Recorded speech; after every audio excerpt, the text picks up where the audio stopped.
Being one of the oldest, longest-lasting superheroes on Earth, Superman has a very large list of villains. But when you are the strongest, a lot of your villains don't last very long and just kind of pass under your radar. I'm Adam Andrews with Top 10 Nerd, and this is the Top 10 Obscure Superman Villains. On the topic of Superman though, who is your favorite live-action Superman? Personally, I think Henry Cavill kinda nailed it, but I know there are some of you who will disagree completely, so debate down below. But in at number 10 is Microwave Man. Punch-proof, bulletproof, and capture-proof. That's him, the Microwave Man. Louis Paget has the honor of being the first actually superpowered villain to ever appear in DC Comics. Louis gained microwave-based abilities through some scientific experimentation, allowing him to absorb microwaves and alter them, which he used to rob banks. His experiments attracted the attention of aliens though, who invited him to see the galaxy with them, and he accepted. Now an old man, they finally brought him back to Earth so he could pass away on his home planet.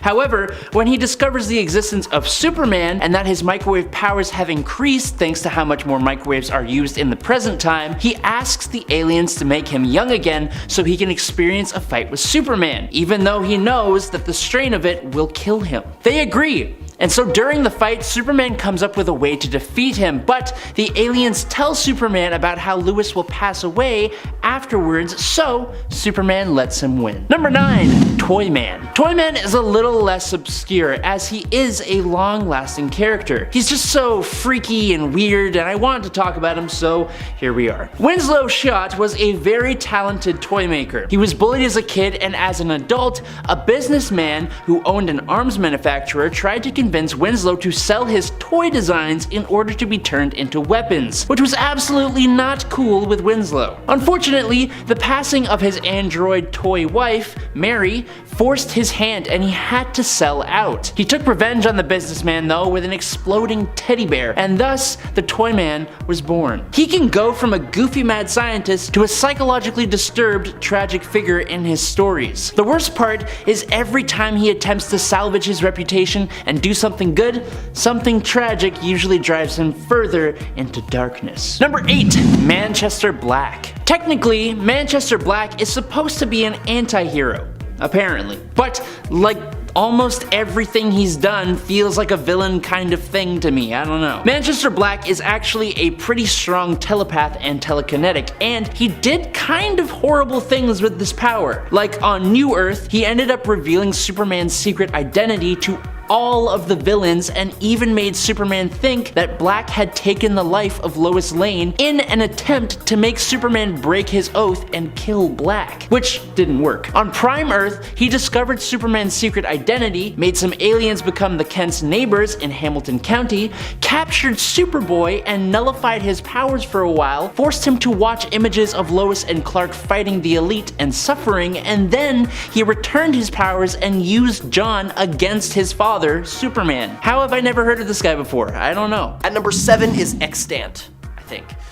Alright, picture this bad guy as a sort of behind-the-scenes baddie pulling the strings and causing chaos. He started off as Monarch, which is already a big deal in the villain world, but then he teamed up with Parallax, got himself some time-traveling powers, and decided to tinker with the multiverse. Pretty intense. Now, when Extant clashed with the Justice Society of America, it was like watching a showdown between a bulldozer and a sandcastle. He didn't just defeat them, he practically wiped the floor with these seasoned heroes. Some he aged up, while others he straight out just knocked them out. But the Justice Society of America didn't back down. They regrouped, got their act together, and eventually took Extant down. However, this initial attack was a real showstopper. It's like he made an entrance nobody could forget, a real shock to the superhero community. He might not always come out on top, but his impact is seriously unforgettable. At number 6 is Dr. Savannah. When it comes to the DC Universe's Rogues Gallery, there are some villains that get all the spotlight while others get basically none. Take Dr. Savannah for instance. He is to Shazam what Lex Luthor is to Superman. Just as evil and brainy as Lex Luthor, but without the fame, riz, or notoriety. But when it comes to mad scientists in comics, this guy is the OG. He's got the super incredible knack for scheming up and executing diabolical plans with brain power alone. But here's the thing, not many of his recent comics give him the chance to truly shine. That is, until the Multiversity Thunderworld Adventures comic. So in this epic scene, Sivana and his multiverse clones gang up and storm the Rock of Eternity. Now, the Rock of Eternity isn't your average hangout. It's a spot where the big shot wizard hangs out. And Sivana pulls a bold move and actually manages to lock up the wizard. Not stopping there, he decks out his own offspring with the powers similar to Shazam's crew, making it a superhero headache to stop him. I mean, just think about it, imprisoning a magical heavyweight and then turning your spawn into superpowered versions of themselves? Some next level supervillain stuff right there. So even if Dr. Sivana isn't grabbing headlines, don't underestimate the brilliance of this wicked mind in the DC baddie lineup. At number 5 is Vandal Savage. He's like a solid B-list villain in the DC world. Like, he's been around, tangled with superheroes, but somehow hasn't hit the big leagues yet. But don't write him off just yet. Check out his 853rd century version of himself in this storyline called DC 1 Million. Savage really amps up his game, buddying up with Solaris, the Tyrant's son, aiming to take down the Justice League of America across time and space. And guess what Savage actually pulled off? He did this crazy thing where he swapped the future team with the present one, almost spelling doom for both sides playing with time like that. But ultimately, Savage's pride got the better of him. In a classic karma strike, he got zapped back to a nuclear attack set off in the past, which, that's tough. At number 4 is Mordru. Mordru, the Sorcerer Supreme equivalent in DC's villain catalog, is a heavyweight in the magical corner of the DC universe. Like, his home planet is literally known as Sorcerer's World, the universal center of all magic, so you could guess he's pretty magical. He didn't just pop up once, he made a grand entrance by throwing down with the Legion of Superheroes way off in the future. Sneaky as they come, he even managed to sneak back into the past without anybody batting an eye. Now, when he crossed paths with the Justice Society of America, things went from zero to chaos in a flash. The heroes managed to trap him in a Dr. Fate amulet, thinking that they'd sorted it all out, but that was all according to Mordru's big plan. He flipped the script, snagged the power of Fate, and teamed up with Eclipso and Obsidian. They took over Earth, casting the world into a near-constant eclipse. At number 3 is Mr. Freeze. Mr. Freeze, initially known as Dr. Victor Fries, or Mr. Zero, started off as a typical icy antagonist in the world of comic books. But let me tell you, his story took a wild turn in 1992 with that Batman the Animated Series episode called Heart of Ice. Before that, he was just a goofy, run-of-the-mill baddie chilling in the background of Batman's world. But then, something magical happened. The animated series reimagined Mr. Freeze, giving him depth we've never seen before. His super awesome deep voice that was really haunting and really made you feel his pain. Suddenly Freeze wasn't just freezing Gotham, he was a guy wrecked by sadness and revenge. The core of his story revolved around his wife Nora. Freeze was desperately trying to save her from a terminal illness, but corporate greed and tragic lab accident with cryogenic stuff turned him into an icy guy who can't survive outside of his suit. But then things got really icy in a bad way. In the live-action movie called Batman and Robin, remember Arnold Schwarzenegger as Mr. Freeze? Yeah, that one's with all the cold puns like chill out and nice to meet you. Yeah, it was super goofy that turned Freeze into a walking joke. Well, unfortunately, that's what many folks still remember him as to this day. But in the comics, Freeze stayed close to the series version from the animated series until New 52 shook things up. Scott Snyder took Freeze in a different direction, making Freeze way less sympathetic by altering his reality. Suddenly, Nora wasn't his wife anymore, just some girl with a made-up illness. And the guy who pulled the plug on his research, surprise, surprise, it was none other than Bruce Wayne himself, which was a twist that made everybody involved look a lot less likable. So while some chop him up to just a dude with a freeze ray, he's actually way cooler than that. Haha. At number 2 is Zoom. Zoom, aka Hunter Zolomon, was like a rival to Wally West, much like how Reverse Flash, aka Eobard Thawne, is the rival to Barry Allen. In fact, a lot of the same themes from the Barry Allen story are reintroduced here. Zolomon used to be a regular FBI guy, but things took a wild turn when he tried to use the cosmic treadmill to fix up the past, which granted him these epic time-traveling powers. Now, Zolomon had this whole beef with Wally West, the fastest Flash, mind you. He wanted Wally to help him out with his time travel troubles, but when Wally West said no, things went haywire. Zolomon went all in, donning the Reverse Flash-style threads and took on the name Zoom, completely inspired by Eobard's Professor Zoom. Zoom. Zoom's deal was trying to wreck everything the Flash ever stood for through deception and murder, which twistedly culminated in Zoom's plan to make West a better hero by causing him a life full of tragedies. Now what's mind-blowing is that Zoom managed to outspeed Wally West, who's the fastest Flash among Flashes. Imagine beating the fastest guy around, like that's no small feat. To take Zoom down, Wally had to dig deep and pull out all the stops, but despite the incredible feat, Zoom just doesn't quite get the recognition he deserves. Barry Allen's return and the rise of the Reverse Flash kind of stole Zoom's thunder, even though Zoom managed to outpace the top tier Flash, and that's no small accomplishment. And at number 1 is Hush. Meet Hush, also known as Thomas Elliot. This dude is not your average villain. He's not a Joker or Penguin per se, but he's got the cunning, the smarts, and he's a worthy adversary of the Caped Crusader, to say the least. Thomas Elliot, a childhood buddy of Bruce Wayne, grows up to become this hotshot neurosurgeon. But behind that successful facade lies a guy who blames Bruce's dad, Thomas Wayne, for messing up his life by saving his mom. That grudge transforms him into Hush, a master manipulator with a bone to pick with Batman. Now what's fascinating is how he plays the long game, standing out with his intricate and calculated strategies to take down Batman. What's even more impressive is the fact that he managed to outsmart the Dark Knight himself, which is not an easy task. Now what's cool about Hush is that he's not just the run-of-the-mill villain. I mean, sure, he's got dual pew-pews, which is pretty impressive, and he drops quotes from Aristotle, adding to this whole sophisticated vibe to his character. But what's really fascinating is how he challenges Batman on an intellectual level. He's not just there to beat him up, he wants to outwit him, which, believe it or not, is a tall order.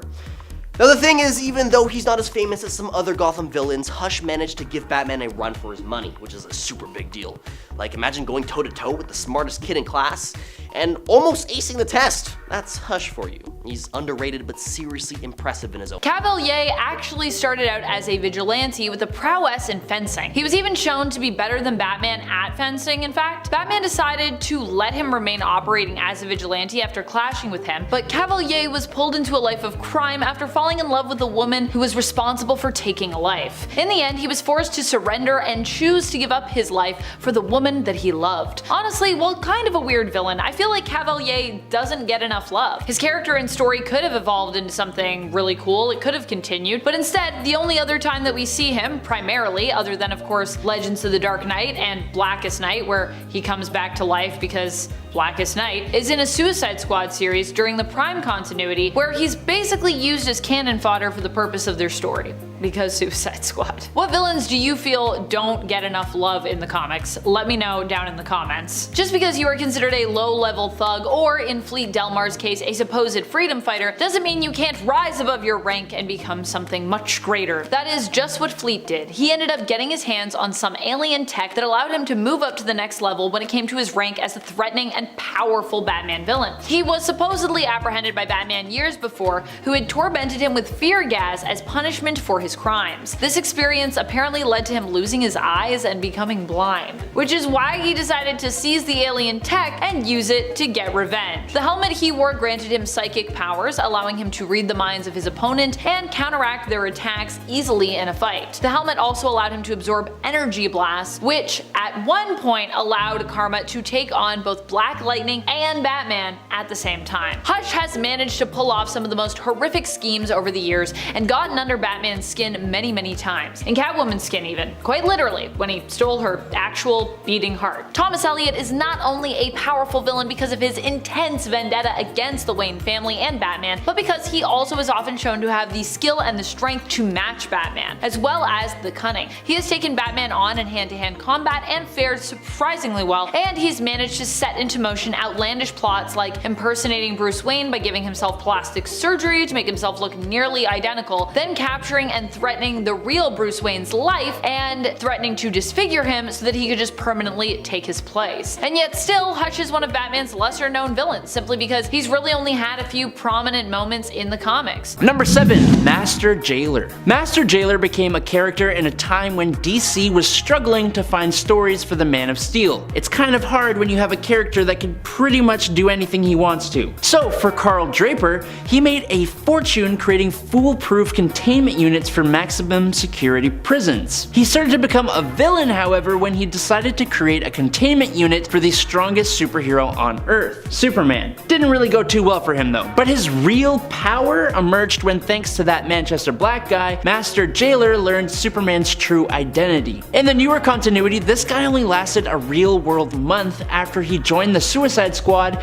and used his abilities to contain an explosion, which ended his life. Number 6. Silver Banshee. Siobhan McDougal comes from an old Irish family whose firstborn members are cursed with the powers of these Silver Banshees. When her father passed away and she was next in line, her uncle and brother opposed her, not wanting a woman to lead the clan, which kinda sucks. While performing the ritual without her uncle's consent, her brother interrupted it, causing her to be sent to the Netherverse for centuries. Eventually, the crone brought her back and bestowed the powers of the Silver Banshee on her so that she could exact her revenge. Now, she first appeared in Metropolis when Superman was a confident little tyke in 1987, and she actually nearly took him down permanently with her voice-based abilities, which a lot of people on this list can't say for themselves. One of her best moves was that if she knew someone's name, she could actually take their life in one fell mouth movement, which she used against Superman after learning his true Kryptonian name, although it just heavily stunned him. Again, he's one tough son of a gun. Number 5. Hobby Robber. If I ever become a villain, I really hope I have an extremely specific MO like Hobby Robber. Now, in case you didn't connect the dots, Hobby Robber, Lucius Spruce,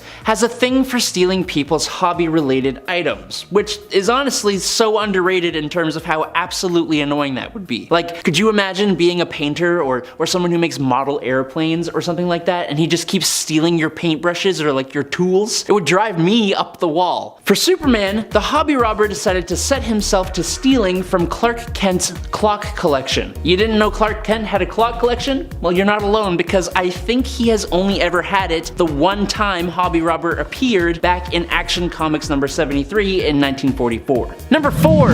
The Dummy. While the villain known as the Dummy was technically a vigilante villain, he has gone up against the Man of Steel himself, although extremely unsuccessfully, which shouldn't be surprising as the Dummy is either a very small man or a wooden ventriloquist dummy brought to life, who wields a walking stick that can fire a force beam and is really smart, which I feel like is untrue given the fact that he has tried to take on the Man of Steel while being 3'1". But hey, he had the courage to try his best, which is still something, so I can, The Dummy first appeared in Leading Comics number 1 in December 1941, and the best thing about this character is the fact that we actually don't know if he is or isn't an actual ventriloquist dummy. Number 3. Titano. Maybe it's just me, but I noticed a lot of villains from DC Comics happen to be apes. I read a lot of comics, it's kind of part of this job, but I have never fully understood why DC specifically has a majority of ape-based supervillains. Titano, though, is one of the more interesting ones. As a chimpanzee in a space program, he got bombarded with cosmic radiation that made him grow to an absolutely ridiculous size, go rampaging in Metropolis, and for some reason,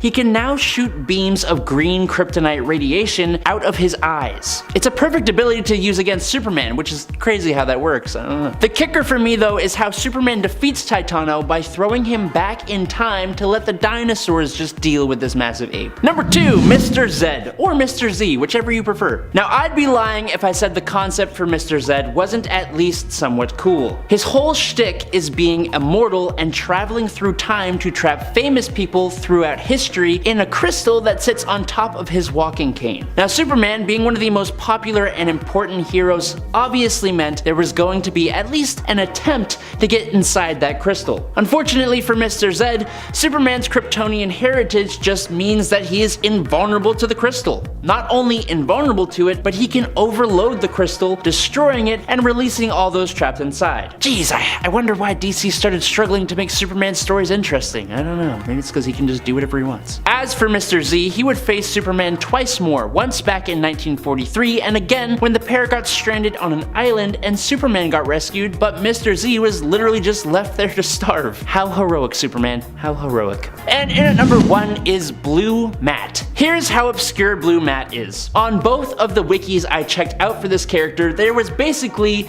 zero information. Matt appeared only in World's Finest Superman and Batman number 312 and 313 in 1985 as a member of the villainous group known as the Network. They arrive on the scene and instantly start explaining their powers while they start attacking people, which is an interesting way to go about it, but there you go. Other members can control sound waves, electrocute people, disintegrate people, all that fun villain stuff, but Blue Matt, he goes invisible. And he can turn other things invisible, like when he turned a wall invisible that Batman just runs right into when he's trying to attack Blue Matt. Blue Matt also seems to be the most shy one in the group, as he keeps umming and ahhing whenever he talks, which is honestly kind of adorable. I can't lie. Coming in at number 10 is Calendar Man. Julian Gregory Day, whose name is a pun on the Julian and Gregorian calendars, has an obsession with dates, committing crimes that always have a relationship to the date that they are committed on, usually covering the major holidays. Like most of the messed up members of the Batman's rogue gallery, Calendar Man had a rough childhood. His parents neglected him, which almost resulted in his death from days of exposure, which in turn resulted in his complete psychotic break, an obsession with days and holidays. First appearing in Detective Comics number 259 in September of 1958, Calendar Man was a bit sillier, using different costumes to commit crimes based on the days of the calendar, like dressing up as an Indian magician representing the monsoon season. But after the Crisis on Infinite Earths, Calendar Man was barely used and instead got a great revamp by writer Jeff Loeb, Batman The Long Halloween. In this new version, Calendar Man was institutionalized in Arkham Asylum and was deemed as an insane, ruthless criminal with abbreviations of the months tattooed around his head in a circle with no silly costumes or ridiculous crimes. Number 9. Flamingo. Eduardo Flamingo, known as Flamingo, is a world-famous serial taker of lives and assassin. He is well known for a specific thing he does, which inspired his sometimes name of the Eater of Faces, which explains itself, I'd say. Eduardo was actually a morally strong advocate and fighter against organized crime, but it changed when he was captured and underwent forced brain surgery that altered his personality, making him dangerously psychotic. Now, the incredibly colorful Flamingo is an enforcer and assassin, rocking a very unique look and somehow totally making a pink motorcycle not look silly. He has a dark, unfeeling personality and is an expert marksman, which makes up for his lack of powers and makes him a pretty dangerous threat for Batman. He has even temporarily paralyzed Damian Wayne, so think twice before you judge. He'll chew your face off, man. Batman's obscure villains usually happen to be a bit more serious and psychotic, but a lot of obscure villains can be completely ridiculous and silly, which makes me wonder, what are some of the silliest and wackiest, commonly unknown villains that you guys love? Let me know in the comments and I'll get on with this video. Number 8.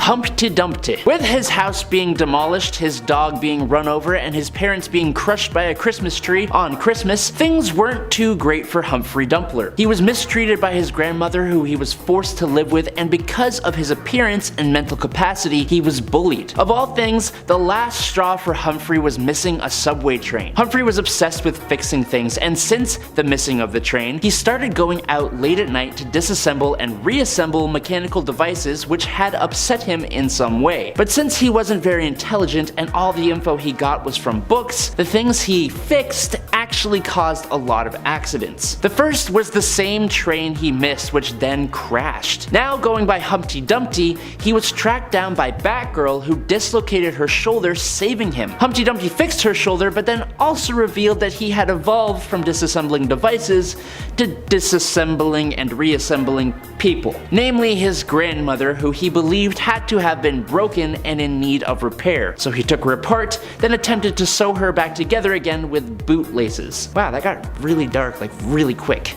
Kind of uncomfy.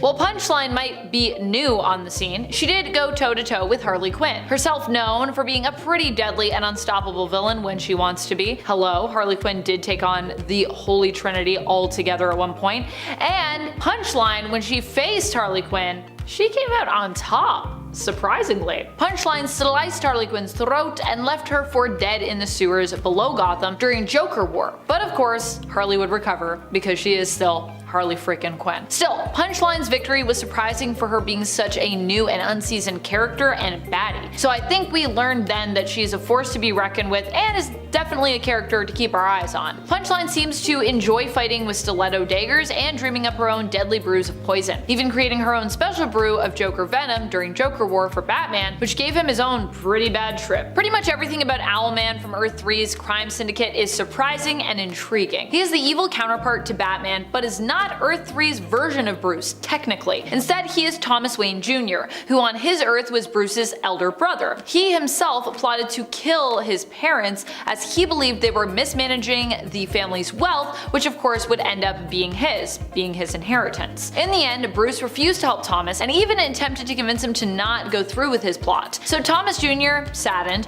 was ultimately forced to take his brother's life, having had much higher hopes for Bruce. Thomas would then become Owlman and use a combination of fear, wealth, and influence to take control of Gotham. Still missing his brother at this point, he decided to find someone else to fill that hole in his heart. After meeting Dick Grayson at the circus, Thomas orchestrated the death of Grayson's parents in secret and then offered him support and a home, manipulating him into becoming his sidekick, Talon. Honestly, I love Dr. Phosphorus and I think he does not get enough love. One, he's got such a cool and unique design, and two, I also kind of feel for him in regards to like his origin story. Dr. Phosphorus was once a nuclear scientist, Dr. Alexander Sartorius, who just wanted to bring nuclear power to the people of Gotham. And yeah, I know back in the day we were all concerned about nuclear power, but it is one of the cleanest forms of energy, okay? So I don't think really he was doing anything too sinister here. However, he was resisted at almost every turn as the people of Gotham protested his efforts. Eventually though, he was able to build his plant, but he was simply forced to build further away from the city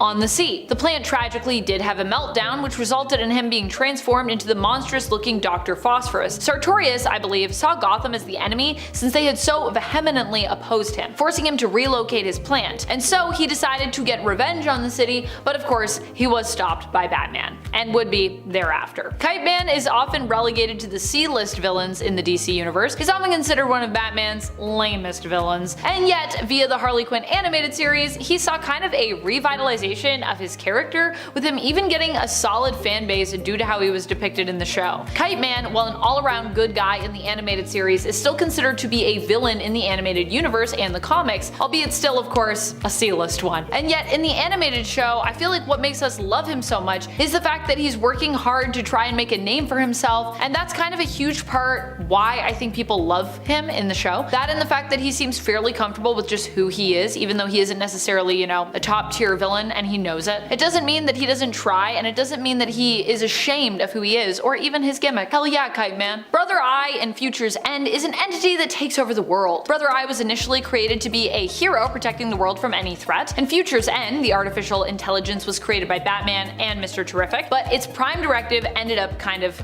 corrupting it. In DC's main continuity, Batman created the AI to keep an eye on the Justice League, who he had basically lost trust in at that point. Brother Eye came to realize that humanity's greatest threat was actually, well, humanity itself, and sought for complete control of the people of planet Earth, seeing this as the only way to protect humans from themselves. It's that age-old AI warning story. Be careful what you wish for. Creating AI technology may one day result in that tech rising up and realizing just how awful humans can really be, and either hold you prisoner for the rest of your life or ultimately just kill you, because maybe the world would be better off that way. You know that age-old story. Peacekeeper 01 is a character who has made a few appearances in the comics, still being relatively new. He was introduced during Tinian IV's run and was one of the people recruited by the magistrate in Gotham to keep peace in the city. He was in fact one of many peacekeepers recruited, but most importantly, he was of course the first, 01. Peacekeeper 1 was also unique in the sense that he was recruited specifically to take Batman's place as Gotham's protector. Sean Mahoney was originally an aspiring police officer, coming from a long line of those who worked in the service. However, due to a troubled youth and some serious anger problems, I'd say, he was refused by the GCPD when he applied, instead ending up working at Arkham. Following the events of A-Day, he would be recruited by Simon Saint, who of course was working for the magistrates, to act as the first candidate for the Peacekeeper program. Sean, as Peacekeeper 01, possesses cybernetic enhancements which make him strong, tough, and a formidable opponent whose tech allows him to learn and improve every time he fights someone. This was one whose reappearance even caught me by surprise during the Three Jokers story. While I am not not sure if we know where that story falls in continuity yet, in continuity, outside of continuity. It was a still long-awaited read that I quite enjoyed, and which brought back a villainous sidekick of old that I did not know how much I really missed until I saw him return. Gaggy is Gagsworth A. Gagsworthy, and he is an old school sidekick of the Jokers from way back in the day before he was ever with Harley Quinn. In fact, at one point, Gaggy also returned to get revenge on Harley for taking his place at the Joker's side, but that happened, I believe, during Gotham City Sirens. In Three Jokers, however, Gaggy returns as one of the Three Jokers' sidekicks. However, his comeback is quite short-lived, as he ends up being devoured by a Joker shark. Rest in peace, Gaggy. What a tragic way to go. Kicking it off with Queen Bee or Hive Queen, either works. Queen Bee was one of the 20. She was abducted by Brainiac and mutated, made into a powerful telepath with an extreme devotion to Brainiac. She thought she was his daughter. He turned out to be horrible, shocking, I know. He retreated eventually and just left the 20 mutated devoted people to perish. Some did, but most made it out alive, including, of course, the it girl Queen Bee. She came to Earth to prepare for his return in quite an interesting and modern way, using the Holistic Integration for Viral Equality social media company as a front. She would kidnap people that had psychic powers and then harvest their powers, so when the time came, the entire Earth could be taken over mentally. Some notable Queen Bee battles were against the Teen Titans, Red Hood, and Wonder Woman. She fights using her telepathic abilities, but has many other tricks up her sleeve, including flight, which makes sense if she's a bee, energy projection, intelligence, telekinesis, and casting illusions. She is also capable of regeneration. There are a few different people who have taken on the name Queen Bee. This one is from Prime Earth. She first appeared in Superman Volume 3/21 and has had about 12 appearances total. I don't know why I'm including this villain here because his name is a mouthful, but he's funny and cool. So here's Onomatopoeia. Onomatopoeia is the type of person to only target and take out a specific type of human. Onomatopoeia's chosen genre of human is non-powered heroes. He calls himself Onomatopoeia because he imitates every sound he hears. Something creaks, he will make a creaking sound. I like to imagine that Onomatopoeia has a human voice, and when he is making the sound, it isn't a perfect replica, it just sounds like a man doing a poor imitation of a creaking door. But probably his suit is tricked out and has some sort of cool feature that makes him parrot things well. Onomatopoeia wears all black, which is good. If he is going to announce himself using his voice whenever he hears a weird noise, the least he could do is be hard to see. Onomatopoeia has been arrested quite a few times and has faced off against the Teen Titans and Robin. In total, he has about 15 appearances. Crystal Frost went from one cool name to another when she became Killer Frost. Killer Frost was a villain to Firestorm. When she was Crystal, she was a university student who fell in love with her teacher. Her teacher did the right thing and refused her romantic advances, but that hurt her feelings a lot, and she held a grudge like she was born to do so. Post-college, Crystal was part of a scientific project in the Arctic that went super wrong. Crystal accidentally got trapped in a thermofrost chamber. Her time in there made her into a colder version of herself, a killer version of herself. She can now project powerful blasts of freezing cold and generate cold from her body. Unlucky for Firestorm, heat does little to hurt her, it actually makes her stronger. She has displayed the ability to freeze water droplets in the air. This might cause an opponent to freeze in place or trap someone with ice. She can create ice daggers and create such a cold environment and impede someone's ability to think. I don't think you will believe her weakness though. It's cold. If she gets too cold, she will go into a coma. She will basically hibernate. Remember how I said she'd held a grudge against that one prof that didn't like her back? Well, her first order of business once turning into a supervillain was to attack him. Luckily by that time, he was already part of the hero Firestorm. This Crystal Frost exists from 1950 to 2011 and she had about 19 appearances. Number 7. Joker's daughter. Honestly, did not even know this character existed, which just shows how much I don't know about Batman's villains. Duella Dent is all over the place, psychologically I mean. She started as the villain who refers to herself as Joker's daughter, even though she is absolutely not his daughter. As you can tell, she has an unhealthy obsession with the clown, which has been a thing since she debuted in Batman Family number 6 in 1976. She has also claimed to be the daughter of Catwoman, Scarecrow, Riddler, and Penguin. She deduced Robin's identity and he in turn Batman revealed that she was Duella Dent, and that it was believed that she was actually Two-Face's daughter, which also isn't true as she is actually from Earth 3 and her father was Jokester, with her mother being Evelyn Dent, Earth 3's Three-Face. Despite not being Joker's child, Duella proves herself worthy of the title. She uses equipment that is very similar to the Joker's usual flair, and more recently she has been rewritten as almost completely bonkers, which is especially evident after the Clown Prince's seeming demise. Also, before 2011, she was on the Teen Titans as Harlequin for a while. Number 6. Cornelius Stirk. Cornelius Stirk is one of those villains that you don't hear much about, but is one of the more gruesome and terrifying members of Batman's rogue gallery. Stirk suffers from delusions which make him believe that he requires the nutrients of a human heart in order to stay alive, and not just any heart. Specifically, Cornelius believes that the heart is the most nutritious when it is full of norepinephrine, a natural hormone that secretes when a person is terrified, as well as adrenaline. So he uses his unexplained psionic ability to mentally make people perceive him as someone else, which, other than allowing him to break out of Arkham Asylum, also allowed him to get close to his victims and then completely terrify them in the most insane ways before he quickly ends them and partakes in a nice old hearty meal, literally. I think the interesting thing about Stirk is that he is actually really effective at what he does, being able to evade Batman and even render him unconscious on one occasion. Number 5. Maxi Zeus. I had a really cool history professor in high school who specifically taught classics, which is Greek and Roman history. Super cool guy, but I'm just imagining him becoming a Gotham crime lord. He was an awesome person, so I just can't see it, but luckily in DC Comics we have Maxi Zeus, a former history teacher. Following the loss of his wife, Maxi Zeus started to suffer from delusions that he was the actual human reincarnation of the god Zeus. Using his genius level intellect, he became a Gotham City crime lord, establishing himself and his group of followers. Cultists.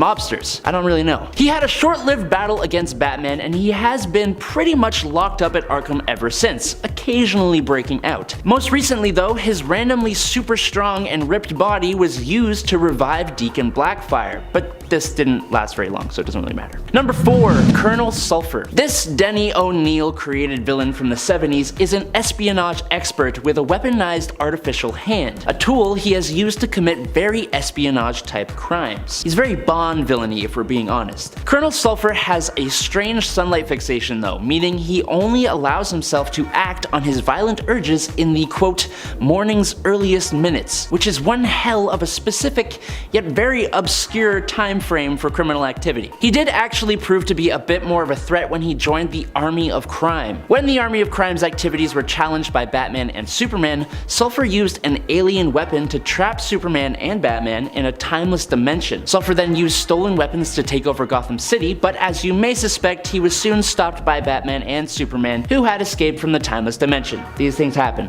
Sorry, dude. Number 3. Lord Deathman. The Japanese crime boss known as Lord Deathman has battled Batman both in American comics and in Japanese manga, using his powers to seemingly overcome death itself, able to rise from the grave no matter what his injury is. In his first appearance in Batman number 180 in May 1966, he passed away 3 times using a yogi technique to appear dead before the final conflict, which saw him get struck by lightning and actually pass away. But since then, he has actually gained the real power to come back from the dead, but at the cost of having a bare bones skull for a head. His regenerative abilities are so powerful that his blood is used to create the infamous Lazarus pits that Ra's al Ghul uses to stay young and immortal. One of the first ways Batman defeated Lord Death with his new powers is honestly a little out of character for the Crusader. He threw Lord Deathman off a building into the path of an armored car, which took the criminal down just long enough for Catwoman to lock him in a safe, and then he was shot into space.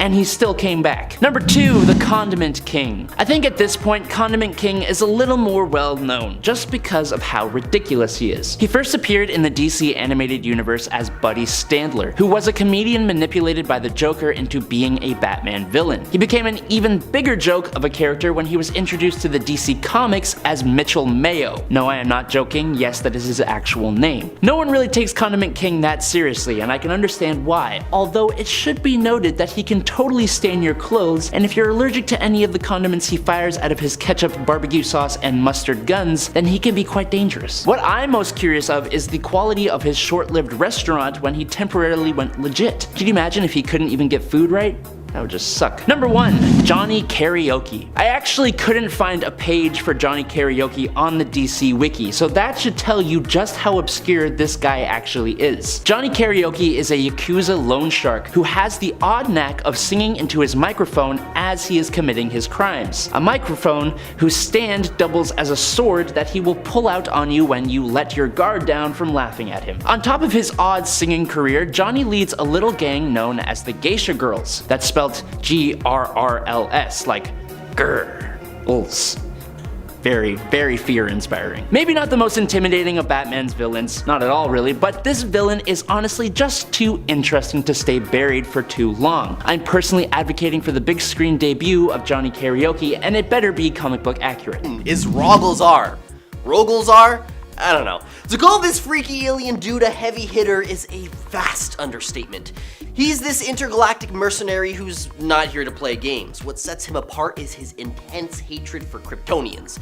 He's got this burning grudge against them, and he won't stop until he wipes out everything related to Krypton, which is already pretty harsh. I mean, their whole planet was blown to smithereens, but that wasn't enough for this guy. And so, he's dedicated his life to traversing the cosmos, hunting down the few Kryptonians who've managed to survive.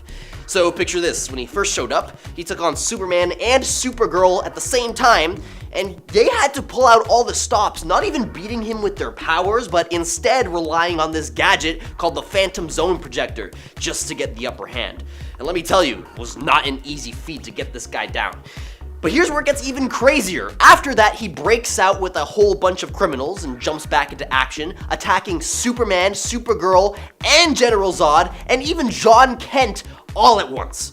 Now, folks, you'd be pretty stupid not to put him in your top villain list.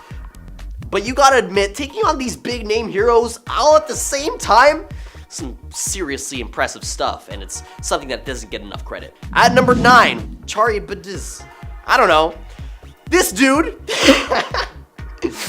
he's one of those DC villains who doesn't hog the spotlight, probably on account of his horrible name. Now, in Aquaman's world of foes, where Black Manta and Ocean Master usually steal the show, this dude enters the scene and is a real troublemaker.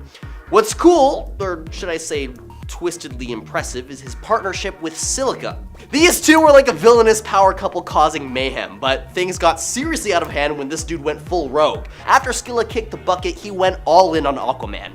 I mean, he actually went as far as stealing a superhero's powers. He did just that, swiping Aquaman's mojo and using it to make piranhas munch on the hero's hand. But then the plot thickens. After Aquaman's retaliation splash, this dude tried to command the fish again, and it ended up blowing up in his face. Instead of controlling them, he sort of fussed those little fishies, becoming this piranha man hybrid, which sounds pretty cool. Now, he gained underwater skills and beefed up muscles, but compared to his hand-eating shenanigans, it was going from a blockbuster to a B movie, let's just put it that way. If you're enjoying this video so far, please support the channel by pressing like, subscribing to Top 10 Nerd, and ringing that notification bell. At number 8 is Prometheus. Prometheus had a rough start in life, to say the least. His parents were crooks, and they met their end at the hands of the cops. So he ended up inheriting all their shady stuff and took on a path completely opposite to justice. What sets Prometheus apart is his brain power. He's like a dark reflection of Batman. This guy, without any superpowers, goes toe-to-toe against the entire Justice League. He's got these plans, like a villainous playbook on how to take down each member of the Justice League, and he actually almost pulled it off. Yeah, he single-handedly took down the big guns of the JLA, one hero at a time. The craziest part was how he hacked into their super secret Watchtower computers, which nearly led to the defeat of the most powerful superhero team on Earth, which takes some serious smarts and guts. And this was just his very first strike against the Justice League. So that's seriously a wake-up call for anybody who underestimated this cunning evil genius. Amazo is another classic and also cool villain, but he very rarely appears in the comics these days. He's an android who can literally replicate the powers of any hero he comes up against. How awesome is that? He first appeared back in the 1960s and rarely appears in the modern age now, having most recently appeared, I believe, back in the Plastic Man Limited series in 2019. Next up, Prometheus was once a really epic Justice League villain, but he's changed a lot over the years, and also isn't as prominent as he once was in the comics. He's been seen in the modern comics, sure, but not for a few years now. In fact, I don't think we've really seen Prometheus as a threat in the comics since about 2018 or thereabouts. His origin story is similar to Batman's, but instead of becoming a hero, he becomes a villain. See, his parents were criminals who died at the hands of those upholding justice, and as a result, he has a vendetta against heroes and all those that fight for the just. Like Batman as well, he traveled the world to become more experienced in many different skill sets and would become extremely dangerous as a result. Prometheus is actually the one who killed Leanne, Roy Harper's daughter, which doesn't bear as much weight since she's now kind of back to being alive again, but at that time it was pretty dramatic and also led to Prometheus being killed in turn as revenge for her death. However, this was also back in the 2010s during the New Earth continuity. This next villain I believe we haven't seen since the Dark Knight's death metal event, which while not super long ago, was a few years ago now anyways. Parasite was a much more popular villain back in the New Earth continuity.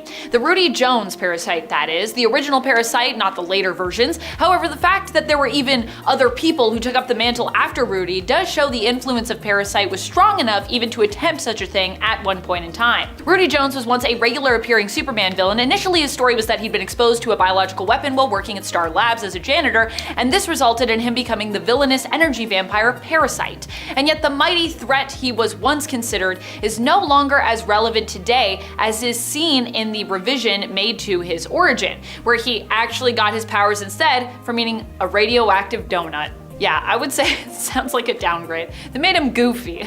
A radioactive donut? Don't eat that. This next villain is really quite classic, but has changed a lot throughout the years. Dr. 13 has evolved into something different in more modern comics, with his original incarnation no longer even discernible in the modern version. Hence why I say he's disappeared, although also even the modern Dr. 13 is no longer around either, but I digress. The original Dr. 13 was the villain of Doll Man, a hero who most people also probably don't know about from DC Comics, because Doll Man. Doll Man was a superhero who could shrink to the size of a small doll, so think like Ant-Man, but I guess kinda cuter because doll versus ant. Sorry ants, you are also cute, but maybe not as cute as dolls, unless you're ants in doll form, and then yeah, pretty cute honestly. Doll Man and Dr. 13 both hailed initially from Quality Comics, which was later acquired by DC. I feel like many Martian Manhunter villains get the short end of the stick when it comes to getting featured in the comics, but this is probably also because they are sharing that short end of the stick with Martian Manhunter himself, who I feel very rarely gets enough time in the spotlight as a hero either. One of Martian Manhunter's villains that I feel like we haven't seen in some time as a result is Dr. Trap. Dr. Trap hasn't shown up in the comics for I believe more than a decade, but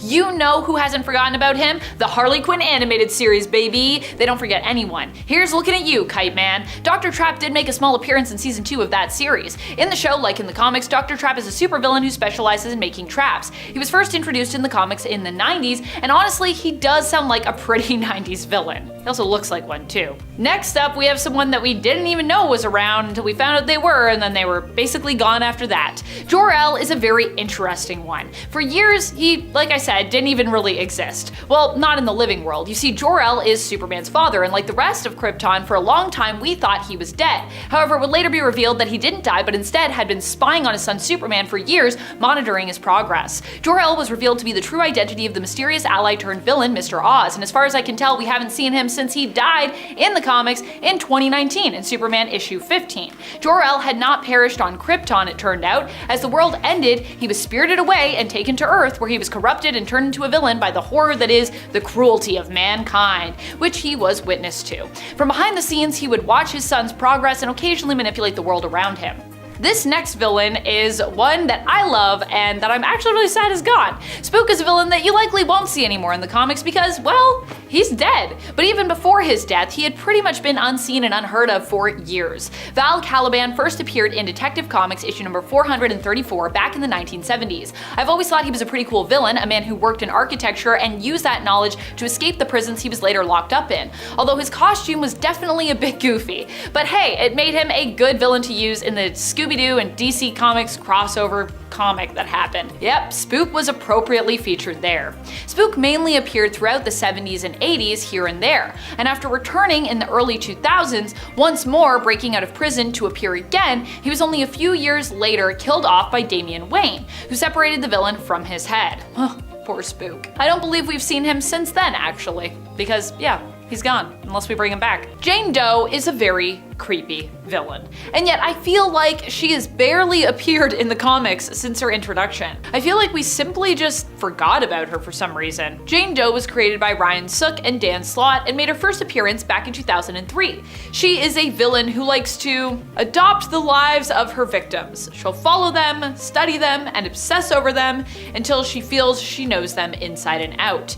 Then she exterminates them and adopts their identity, even going so far as to literally wear their skin. Next up, Ulysses had one very wild and powerful story, being introduced as a kind of Superman of his own from the fourth dimension, but shortly after that, he was never seen from again. His story involved him being spirited away to the fourth dimension when he was little by his parents, who were basically attempting to save him from an earthquake which threatened their own lives at that time. Now, while he thought his parents and his original homeworld of Earth had perished, he later learned this wasn't so upon returning to it while chasing down one of his own villains. However, when he learned about the darker side of humanity, he decided the best course of action would be to save Earth from itself, preserving only 6 million of humanity's best and brightest, and letting the rest basically perish. This put him at odds with Superman. His parents, who had survived, actually, were able to appeal to Neil Queen, known as the hero Ulysses, and talk him down, but when the fourth dimension ended up destroyed, Ulysses blamed Superman and the two fought.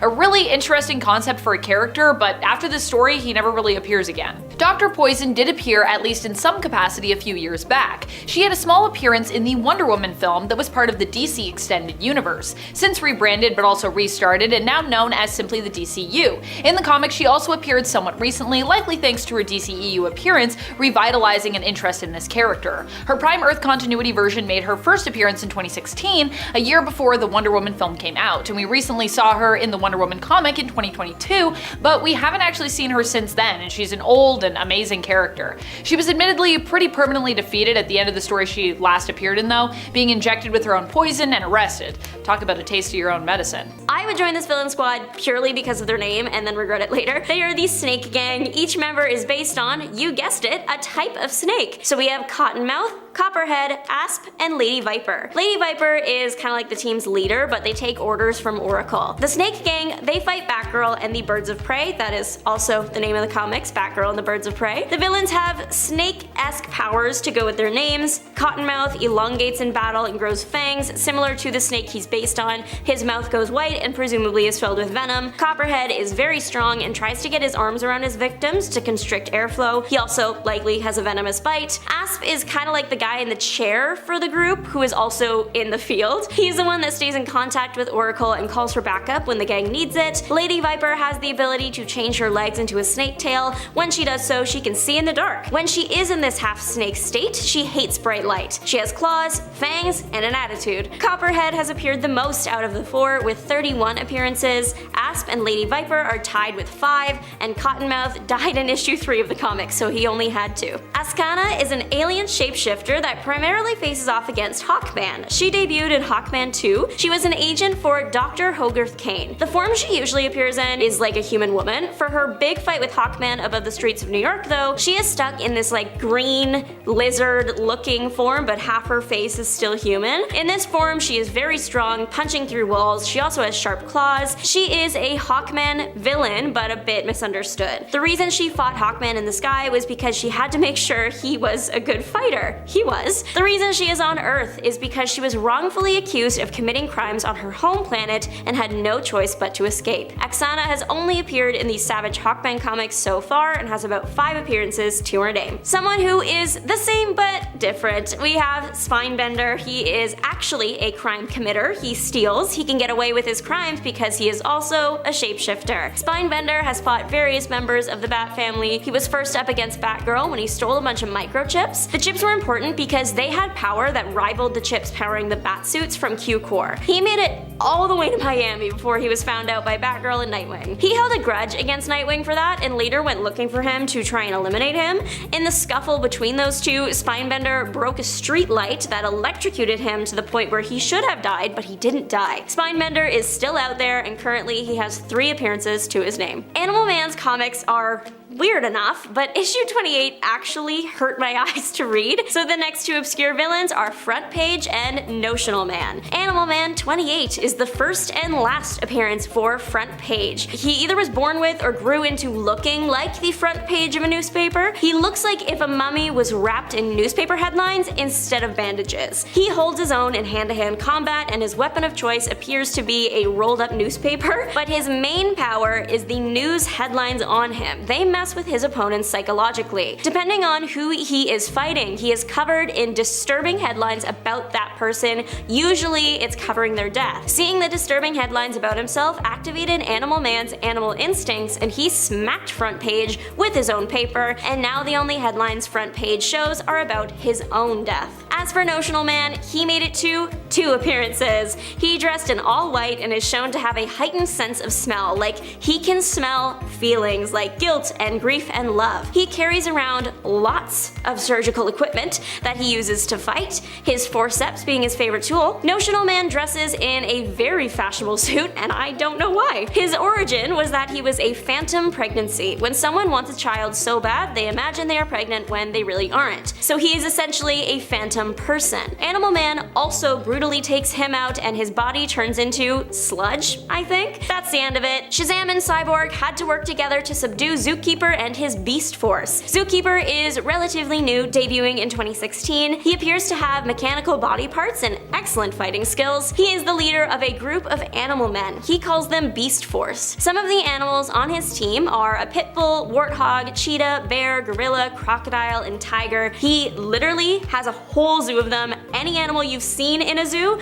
just assume they are on Beast Force. The animals all have armor and big guns, plus all the weapons their natural biology affords them, like claws and fangs or tusks. We don't see much of the battle with the animals, but we do get to see the final bit. Cyborg sends out a powerful blast, and Shazam is pictured perched on a pile of the Animal Men things at the end. Zookeeper is arrested, and currently this is his only appearance. Plastic Man's comics give us the gift of some of the most ridiculous villains, and I could not be more grateful. Today we are looking at Carrot Man. Carrot Man was in a live studio audience for the game show Let's Make a Steal. The audience for that show, usually they dress in fun costumes, so Carrot Man chose to wear a carrot costume that day. He started out as just a regular guy. The show's prize for the moment was a blender, and the person that won it was so excited she won that blender that she for some reason threw the blender into the audience. It smacked Carrot Man right in the head. It hit him so hard it awakened his inner evil, and that was that. He now had no choice but to commit a crime. Also, he passed out and no one cared. No one called an ambulance, so I don't really blame him for the inner darkness awakening. Carrot Man is new at being a criminal, so he announced on camera the crime he would commit and challenged Plastic Man to stop him. We know probably how the crime went. He went to jail. Carrot Man had a happy ending though. After escaping from jail, he hit his head again and went back to his old personality.